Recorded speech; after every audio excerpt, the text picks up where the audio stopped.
Or let's say, for example, you have customers, you have a good product. I have this good product and I'm very confident in my product. My product is very saleable.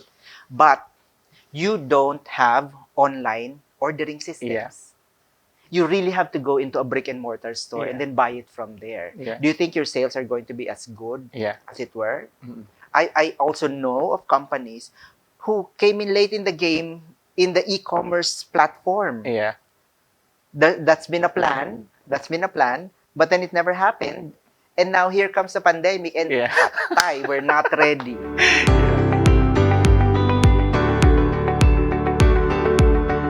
Hi everyone, welcome to Olern Insights, where we distill business strategies and problems into bite-sized learning.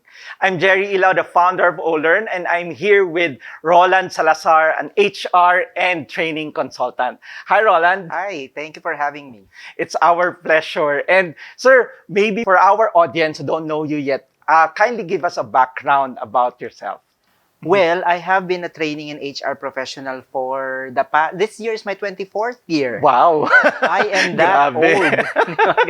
24 years. This is my 24th year. My background mostly is really training and general HR work. Although, I would consider my specialization to really be about systems, processes, changes, and restructurings and all those sorts of things. And my background in both HR and training really helped a lot in easing out companies into different changes, And in terms of industry, I have worked mostly in retail. I think I spent about 18 years in retail. And the rest of it, I worked in the financial industry, manufacturing, and I'm also a consultant for all different sorts of companies, manufacturing, construction, and most recently, a BPO company, a small startup BPO.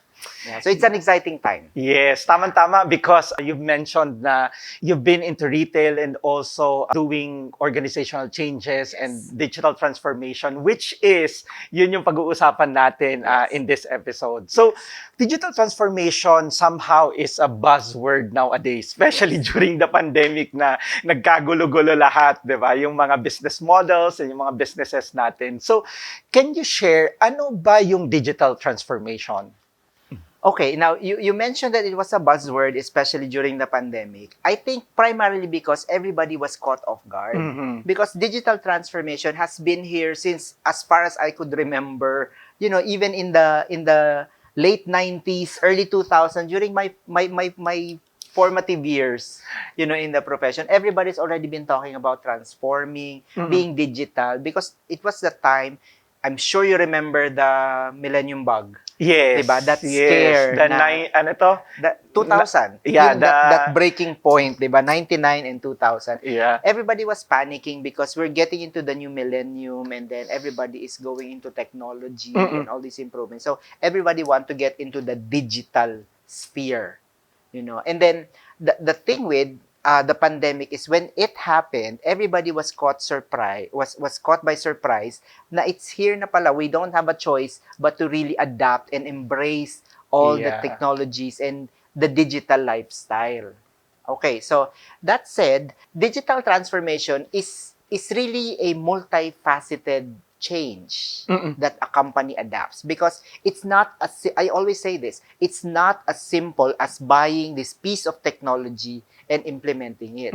Because the high level misconceptualization about it is, okay, we have this problem, let's buy this software, at the click of a button everything gets magically fixed. Yes. It's not true. It's so not true, because it entails a lot of things. Aside from the obvious ones, like you have to be ready with the hardware and everything. Yes. But there's also the culture component. There's the mindset component to it. Yeah. That's why when companies get into digital transformation, based on my experience, there should be an involvement as well by HR and training. Because technology and transformation, it's not going to happen just because there's this new software that we bought. There's this new equipment that we have. Yeah.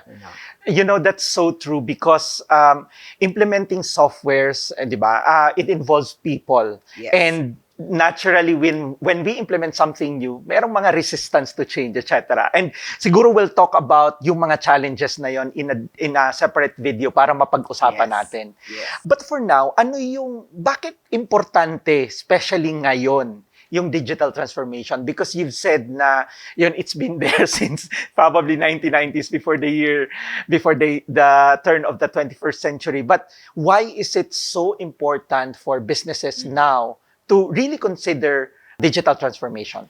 I think number one is because the world has changed. It has changed so much. Like the landscape of the industry, regardless of what industry, has changed so much that unless you adapt, you will be obsolete. And when you're obsolete, then bye-bye to you. Yes. You know, just like any software, any technology, diba? When you become obsolete, there's no use for you and people can just let you go. Like, for example, can you imagine a life, for example, wherein we always have to meet up face-to-face whenever we needed to go to a meeting? That's one of the most basic digital transformations. I've dealt with companies, for example, who still refuse to get into Zoom meetings. As much as possible, we only do Zoom meetings if we are talking to people, let's say, outside of our city, which is practical and which makes sense. Okay, so for example, if you're here in Manila and let's say I am in Davao, of course we will do Zoom meetings. Yes. But then, let's say you are in Mandaluyong, I am in Parañaque. Yeah. Why do we have to meet face to face? Can't we just do a Zoom meeting? There are companies who are still very resistant to that. And if they keep on doing that, then they're losing a lot of money. Okay? And let's say, for example, let's say, again, on the HR side, let's say you are an applicant. And then I would ask you to come all the way from Parañaque to Mandaluyong, just for one interview. Yeah. Would you still push through with your application? Yeah. I'd rather not. Traffic eh. Diba? So that's really the concern. So if you don't adapt and get into these technologies, then you're going to lose a lot of candidates. Or let's say, for example, you have customers, you have a good product. I have this good product and I'm very confident in my product. My product is very saleable. But you don't have online ordering systems. Yeah. You really have to go into a brick and mortar store and then buy it from there. Yeah. Do you think your sales are going to be as good as it were? I also know of companies who came in late in the game in the e-commerce platform. Yeah. That's been a plan. But then it never happened. And now here comes the pandemic and we're not ready. Yeah. We're not there yet. Yeah. So now you have to catch up because your competitors are already online. Yeah. And you're left behind. They had a head start already. Sorry. Yeah. Because it took you a long time to act on something. Yeah. When the technology is there, the opportunity is there. It's funny because way back in 2017 and 2018, Olern has been in the forefront of introducing e-commerce. So we had a lot of e-commerce trainings, even one of the biggest e-commerce conference in SMX that time, Xscale. So we've been promoting e-commerce, but during that time, parang wala lang. Yeah. Until the pandemic. Because I never realized that there was actually they already knew. Yes. Many businessmen already knew that e-commerce is the way to go. Yeah. But nobody was acting on it because they never felt the pressure. Yes, that's true. That's true. true. I just knew that this is the future, but I guess it's typical Pinoy. Yeah, it can wait. Unless andyan na, di ba? That's the only time that we will act. But then, unfortunately, that's what happened to a lot of smaller companies. Like, yes. They never acted when they had the chance. Yes, that's true. They were left behind. So, we talk about like making online stores or e-commerce. You've also mentioned about Zoom meetings, right? Virtual meetings. What are the other examples of digital transformation? Kasi minsan yung digital transformation parang very broad na. Yes. Mahirap. Ano ba to? Paano ko ba ma-implement sa business? Or ano bang areas yung pwede kong i-transform sa sarili kong business? So, what are the other examples? Well, just like most transformations, I think we can look at it either happening on the front end or the back end. If it happens on the front end, that's where, for example, like the e-commerce comes in. Because that's front end, interacting directly with your customers. But there's also the back end, which makes operations, for example, more efficient. For example, let's say you get into digital transformation on your accounting and financial side. for the sole purpose of getting a reliable financial statement. Mm-hmm. Because I'm sure people in the accounting and finance field will agree with me on this, that it's a very tedious thing to do to, note down every single expense and every single inflow, outflow of the company, and then trying to make sense of it, Yeah. diba, in a report. So you would really welcome a change that will make things so much easy for you. Mm. So digitizing and digitalizing on the financial side Mm. is one of the most common digital transformations, because the companies would acquire ERPs Yes. or enterprise resource and Pla- planning yeah, programs. They would get into that, and then their main objective really is to produce accurate financials. Yes. That's one. And then the other one, which I was mostly into, is digitalization on the HR side. You wouldn't believe the amount of opportunities in digitalizing HR, because most people would just think, okay, this is the way to digitalize HR. Get an HRIS, a Yeah, payroll HRS. system. Yes, payroll. But there's also LMS, learning management systems for Yes. training. There's also performance management Mm. modules. There are also recruitment. And even in recruitment, there's a part where you automate gathering of the applicants. And there's a part where you automate the screening Mm. of the applicants and everything else in between. Mm. So that's a major frontier to have. Yeah. And then there's also digitalization on the supply chain part. We're talking about logistics, materials management. Yeah. We're talking about materials planning. There's digitalization in sales. Yeah. Sales and distribution. Yeah, Salesforce automation. Salesforce automations. Yes. Yeah, those kind of Yeah. things. So basically, parang lahat ng areas ng business, no? Yes. Not just we talk about normally, payroll system, etc. Pero hindi lang yun. You mentioned Yes. about the HR nga lang, merong learning management system, merong Yes. recruitment, etc. You can Yes. digitize it. Tapos, merong supply chain, merong finance, sales, etc. So, I think what I'm hearing is basically all aspects of the business True. you can digitize. Yes. Yeah, and I think isa sa mga importante na ma-realize or malaman ng mga viewers natin is you don't have to do it all in one go. Yes. 'Di ba? Kasi that can be overwhelming.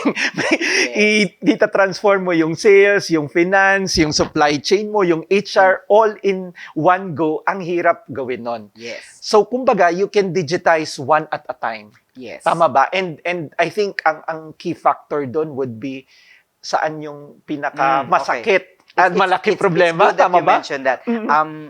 Let me frame it this way. No? You are right na it's wrong to think of an all-in-one solution. Kasi there's that another misconception na there is this one magic pill na when I take it, everything transforms, everything changes. There are Tama. expensive and very complex systems, for example, SAP, the usual, Yes. SAP, Oracle, Yes. things like that. They're saying, okay, when I get Oracle, when I get SAP, everything will magically fall into place. Yes. No, Yeah. it doesn't work that way. Okay. And then number two, you mentioned about several different approaches, several different changes, several different areas. The key to successful digitalization is harmony. Because when you get into digitalization, you don't just think of one area. You think of an ecosystem of software. Which means, like, if you are going to be digitalizing one area, you have to prepare the other areas as well for the eventual digitalization, which may not happen immediately after. Yes. For example, my company, I decide that I am going to digitalize, for example, I'll put up an e-commerce portal, for example. Okay, I'll digitalize my sales. And then there are these branches attached to that. Logistics is attached to that. Finance is attached to that. Everything else is attached to that. So all these things that are attached to it and all the other things which are attached to that other section, everything should make sense. So when you get into digitalization, the first framework that you have to do is how it's going to end up. How is it going to look like when everything is automated? And then you prioritize, okay, let's do this first, let's do this first. So that's why there's both the art and the science to digitalizing. Yes. Yeah. Totally agree. So very important yon na when you do something, let's say i-automate mo muna yung e-commerce like what Ronald mentioned. Kumbaga, medyo naka-prepare na Yes. ma-i-integrate mo later on True. yung other systems to that e-commerce platform that you are using. Because the last thing that you want is hindi pala sila compatible. Yes. And uulitin mo na naman. Yes. Pwedeng hindi sila compatible technically, meaning on the technical side, or pwedeng hindi sila compatible on the back end. Back end meaning on the process side. Yes. Na, Okay. okay, yung system pala may ganitong limitation, which we never foresaw right from the start. Yes. So therefore, yung bagong solution natin, meron nga yung gap Yes. from this solution and this solution. Kasi we never saw that gap. Yes. Yun. Yan. And I think very important yon. What are the other myths pa? Because sometimes yun nga, yung isa sa mga myths na pinag-uusapan natin ngayon is I have to do it in one go. Diba? Lahat i-implement na yan. All areas of the business, i-digitalize ko na yan, which can be very, very challenging. Ano pa yung mga ibang myths? I think one myth as well is that digitalization has to be a big bang. Na when I do digitalization, it has to be a major event in the company when not necessarily. Because another myth that's connected to that is some people think that digitalization entails purchase of a very expensive software, which is not really the case. You can digitalize using just Excel, in my belief. You know, I have strong belief that you can digitalize it even in small ways. You know? And you don't even have, let's say, okay, I will digitalize my entire HR team. You don't have to digitalize the whole HR team. You can digitalize just one section of HR or even one process within that section of your HR department. To get started. Just to get started, Yes. get a taste of it on how to do it. Because I think it starts with your mindset. Tama, You know, if you have that mindset to digitalize, then everything is going to be easier for you compared to someone who just has this very broad knowledge of what digitalization is. Ayan, daming napag-usapan natin. Thank you so much, Sir Roland, for this very insightful video. Pleasure was mine. Yes, so isa palang video to. We'll talk more about digital transformation, like challenges of digital transformation. Ano ba yung mga ibang success stories ng digital transformation? So please stay tuned. If you have any questions, just feel free to comment below so we can answer them. Again, this is Jerry Ilaw, the founder of Olern, saying, if learning is not your priority, don't expect change. See you in the next video.